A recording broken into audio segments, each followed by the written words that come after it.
थारैनो आथिखालनि बर' आइजोफोरा हाबा जाखांनानै गुबुन हौवाजों दोनखारनो थांनाया बादायलायनायसो जादों। बेबाराव गुफुर हालामनि सिङाव थानाय ककिला बालिगाव गामिनि सुमित्रा उजिरनि फिसाय भद्र सिंह उजिरा हौवा थाखानाय हिन्जावखौ लाना गुबुन जायगायाव लाना खारदों। गामिनि रायजो आरो भद्र सिंह उजिरनि बिसिया बुंनाय बायदिब्ला खारखोमानाय हिन्जावनि मुङा जादों जमुना नार्जारी। सानैबो मोनसे गामिनि नसुंसेनिनो। बिसोर दोनखारलांनाया 1 दानानो जाबाय। बे दोनखारनाय जाथाया खेबसेनि उनाव खेबसे फिन खनसे लाबोखांफिनना नैथि खेब दोनखारलांबावबाय होनना मिथिहोदों। दा बिसोरखौ जेरावखि थाया न'सिम फैफिननो खावलायहरदों नखरनि एबा गामिनि रायजो राजाफ्रा। दुखुनांथाव बिथां भद्र सिंह उजिरा 3 गथ'साफोर थानानैबो गुबुन हिन्जाव लानानै खारनाया। हौवासा 20 बोसोर, हिन्जावसाया 18 आरो हिन्जावसा 5 बोसोर आरो दोनखारलांनायनि हिन्जावनाबो 6 बोसोरनि हौवासा सासे दं होननानै फोरमायथिदों। बिफा गैयिनिफ्रायनो गोबां उसुबिदायाव गोग्लैनानै दं होननानै फोरमायदों दुखुथिया बिसिया।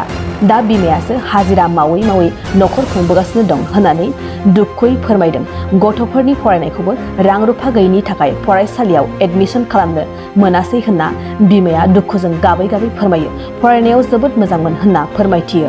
नखरनि मानसिया बेखौ खावलायदों जे बर' रायजो राजाफोर एबा बर'नि आफादफोरखौ खारनाय हौवा हिन्जावखौ लाबोफिननो आरो बहाबा नुसनबायोबा नैबे गाहायाव होनाय जानबुं नम्बराव कल खालामनो खावलायदों। 8822684108। सिगां जोंनि बर' समाजनि रादाबगिरिफोरखौ आं हामबाय होनग्रोयो आरो बेयाव जोंनि रायजो राजा बिब' बिनानाव साफ्रोमखौबो हामबाय होनो। आंनि बुंनांगौआ बेनो, आंना हौवाया मार्चआव गोमादोंमोन। ओमफ्राय बेबायदिनो आं इउटुबाव हगारनानै बेखौ आङो एप्रिलनि 10-12 थारिख बिदि समावहाय आङो केरेलानिफ्राय मोननानै आं गोबां थाखा फैसा गारनानै आङो बेखौ न'आव लाबोफिनदोंमोन। ओमफ्राय बेबायदिनो जोङो गामियाव मिलायलायनानै बेखौ गोसो सोलायनानै फिसा फिसौखौ अननानै थासिगोन होननानै आङो बेखौ गनायनानै लादोंमोन आरो मिलायनानै थादोंमोन। आं बेखौ अननानैनो जेबो बुङाखैमोन। नाथाय बियो आंनि फिसाफोरनि सायाव अननाय गैया, आंनि सायाव अननाय गैया। बियो गाव जि हिन्जावखौ मोजां मोनदों बिनि सायावल' अननाय दङ। बिनिखायनो बियो दिनै फिसा फिसौ गारनानै दिनैनि हराव बियो गोमाफिनबाय आरो बिनि गोसोआ मोजां नङा, बिनि खर'आव एम्फौ जाजोब्बाय। बिनिखायनो बियो आंनि फिसाफोरखौ नुनानैबो बियो दिनै आंनि न'खरखौ सिफायनो गोसो जादों। खनसे नङा खननै नङा बियो खारदों। बियो माबायदि मानसि, बिनि जाथि फरियालाबो बेखौ एसेबो मोजां बुङा नामा, मोजां बानजाया नामा? आं दिनै गोबां दुखु मोनदों। आरो बबेयाव दंहैयो बिसोर सानैया?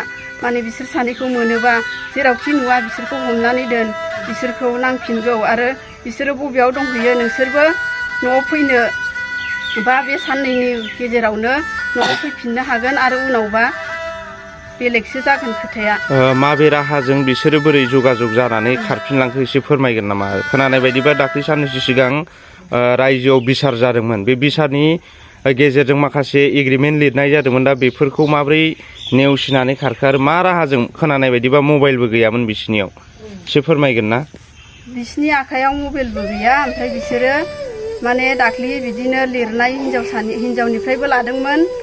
माने एबार बेनो लास्ट, ओमफ्राय बियो न'निफ्राय ओंखारनो मोनला होननानै बिनिफ्राय लिरनायबो लादोंमोन आरो जोंनि हौवानिफ्रायबो लादोंमोन बेनो लास्ट होनानै। आरो बेबायदि मावला होननानै बेबो सहि होदोंमोन। होमबाबो बिसोरो दिनै रायजोफोरखौबो दिनै बिसोरो लाजि फोनांनानै खारबाय आरो न'खरनि फिसा फिसौखौबो बियो लाजि फोनांनानै खारबाय।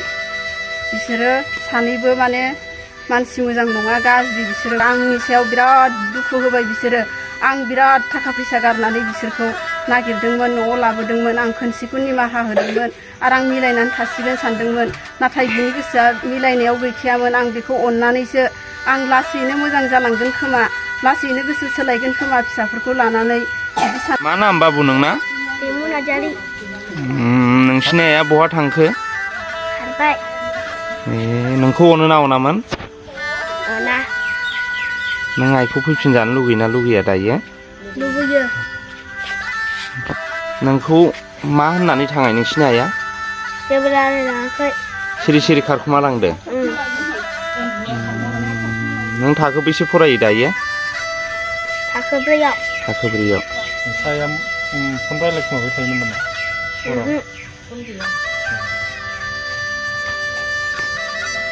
गोसोखांदों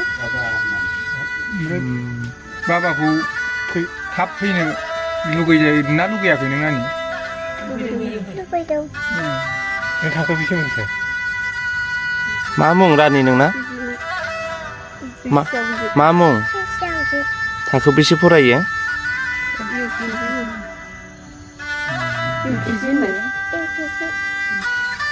नोंसिनि बाबानि मुङा मा बाबाया बहा थांखो नोंसिना खारबाय गोसोखांदोंना गोसोखाङाखै बाबाखौ गोसोखाङो बाबाया मा होनलाङा नोंखौ थांनाय समाव जेबो रायज्लायलाङाखै नोंजों बाबाखौ फैजाफिननो लुगैदों ना बाबाया नोंखौ अनगोना अनामोन आरो हामबाय होननायजों लोगोसे गामिनि बेयाव थानाय साफ्रोमखौबो आं हामबाय होनो दा आङो रायथिनो नागिरदों जोंनि गामिनि ककिलाबालि गावनि सासे दैदेनगिरि जानानै आङो आंनि बिबुंथिखौ आं होनो नागिरदों मानो होनोब्ला दिनै बे भद्र सिं उजिरा आंनिनो फिसौ जायो दिनै बे फिसौनि सायाव आंहा गोबां फोथायनाय दङमोन आरो बिनि सायाव फोथायदोंमोन जोंहा सिगाङाव बिसोरो सानैजों लालायनानै खारनाय समावहाय गोबां थाखा फैसा खरस जाबाय बिसोरनि न'खरा बेखौ बियो मोनदांदों आरो मिथिदों आरो दिनै बे दाहार जानायफोरखौबो बियो नुनानै आरो बियो बुजिनांगौमोन दिनै बिनि सायाव फोथायनायखौ लानानै बिनि सायाव बारा बिसारावबो जोङो सासन खालामदोंमोनब्लाबो गोबां सास्ति होनाय जायाखैमोन एसे एनै बुदोंब्लाबो दिनै आङो बे गामिनि जानानै संखारिदों बियो बेबायदि समाजनि मेगनाव हाद्रि बाला सारनानै बेबायदि खारखुमानो नाङामोन आरो बेबायदि दाय मावनाया बेहाबा गिदिर भुल जादों बेनिखायनो दा बेखौ दुखु मोननानै आङो गामिनि जानानै बुंदों दाबो नोङो जेरावखि थाया मानो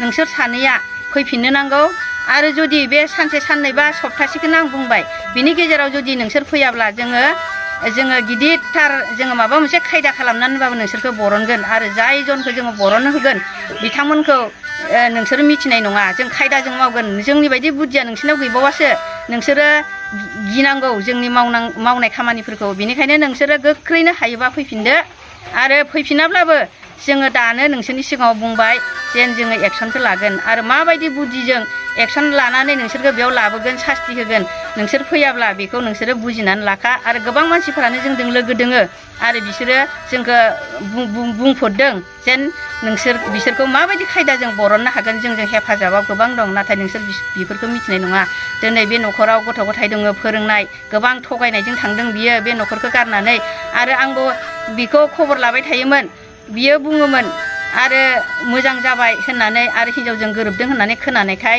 आंबो गोसोआव खुसि जायोमोन नाथाय दिनै आं बेखौ गाज्रिसो खोनानो मोनबाय बेनिखायनो नोङो गोख्रैनो फैफिनदो जेन गथ' गथायखौ अननानै हिन्जावखौ अननानै नङाब्ला नोंसिनि न'खरा आरो बांद्राय सारखार जाबावगोन नांगौबा बे न'खराव जेसेबां धन सम्पति दङ गासैखौबो सारखार खालामनानै नोंखौ जोङो नागिरनानै लायथारगोन आरो नागिरनानै नोंखौ गोबां सास्ति होगोन बे सास्तिनिफ्राय गनोब्ला नोङो गोख्रै फैदो आं बेखौनो गामिनि सासे दैदेनगिरि जानानै नोंनि सायाव बुंबाय आबौ भद्र सिं नोंथाङा सरखारि साख्रि नागिरदोंना नोंथांनि थाखाय मोनसे गोजोनथाव खौरां नोंथांनि थाखाय दं एडुकेट पइन्ट जेराव नोंथाङा सोलोंथाइ लानायनि गेजेरजों सरखारि साख्रिनि गुबुन गुबुन रोखोमनि गोब्राब आनजादफोरखौ उथ्रिसारनो हागोन आरो गावनि आथिङाव गसंथानो हागोन बे एडुकेट पइन्टआव नोंथांमोना SSC bank PO bank clerk bank SO UPSC एफएससि डिफेन्स रेलवे स्टेट इन्सुरेन्स एएअ एडिअ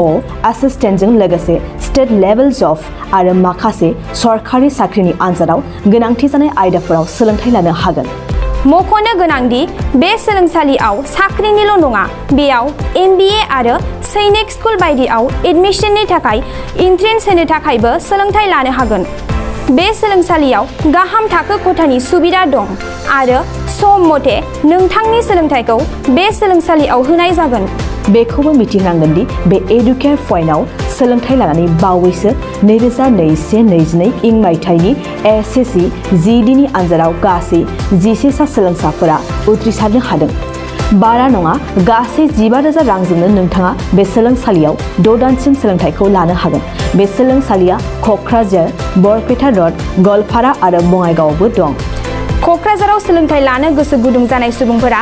7002026133910 536360 70020262133 91015363630